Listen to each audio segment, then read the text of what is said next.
بسم اللہ الرحمن الرحیم۔ عراق کے ساتھ ہم مسلمانوں کو جو قلبی تعلق اور لگاؤ ہمیشہ رہا ہے وہ محتاج بیان نہیں۔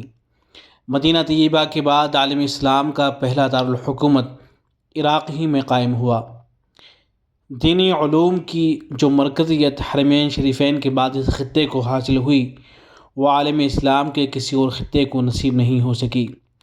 پھر بغداد صدیوں تک پورے عالم اسلام کا سیاسی، علمی اور ثقافتی مرکز بنا رہا، اور اس نے ہر شعبۂ زندگی میں جو بے مثال شخصیتیں پیدا کیں وہ ہماری تاریخ کا سنہرا باب ہیں۔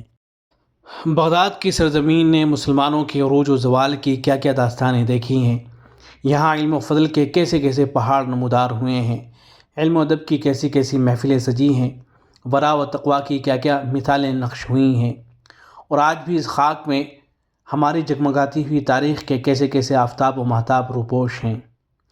جب مسلمانوں نے عراق فتح کیا تو بغداد کوئی قابل ذکر شہر نہ تھا۔ کسریٰ کے زمانے میں دجلہ کے مغربی کنارے پر ایک چھوٹی سی بستی تھی۔ کہتے ہیں کہ کسریٰ نے ایک بت پرست غلام کو یہ علاقہ بطور جاگیر دیا تھا۔ وہ جس بت کی پرستش کرتا تھا اس کا نام بغ تھا، اس لیے اس نے بغداد یعنی یہ علاقہ مجھے بغ نے دیا ہے، یہ نام اس نے تجویز کیا۔ اسی لیے بہت سے علماء اس شہر کو بغداد کہنا پسند نہ کرتے تھے۔ حضرت عمر رضی اللہ تعالیٰ عنہ کے زمانے میں کوفہ اور بصرہ جیسے شہر بسائے گئے، لیکن یہ علاقہ حزب سابق رہا۔ بنو عباس کے زمانے میں خلیفہ منصور نے کوفہ اور حرا کے درمیان ایک شہر ہاشمیہ کے نام سے بسایا، لیکن راوندیوں کی بغاوت کی وجہ سے اسے اپنا مستقر نہ بنا سکا۔ کوفہ کی بغاوتیں تو مشہور رہی تھیں، اس لیے وہاں اسے دارالحکومت بنانا پسند نہ تھا۔ بالآخر اس نے کوفہ سے موصل تک کا دورہ کرنے کے بعد دجلہ کے کنارے اس جگہ کو پسند کیا اور کہا کہ اس جگہ کے ایک طرف دجلہ ہے، یہاں سے ہمارے اور چین کے درمیان کوئی چیز حائل نہ ہوگی، اور دوسری طرف فرات ہے جہاں سے شام اور رقہ کے ساتھ رابطہ رہے گا۔ چنانچہ منصور کے لشکر نے دجلہ کے مغربی کنارے پر پڑاؤ ڈالا اور 140 ہجری میں اس کے حکم سے بغداد کی تعمیر مکمل ہوئی۔ منصور ہی نے اس شہر کا نام مدینہ السلام رکھا، کیونکہ بغداد کے نام میں جیسا کہ ذکر کیا گیا شرک کا شائبہ تھا، اور یہ بھی عجائب میں سے ہے کہ یہ مدینہ السلام صدیوں خلفائے اسلام کا دارالحکومت رہا، لیکن ان میں سے کسی کا اس شہر میں انتقال نہیں ہوا۔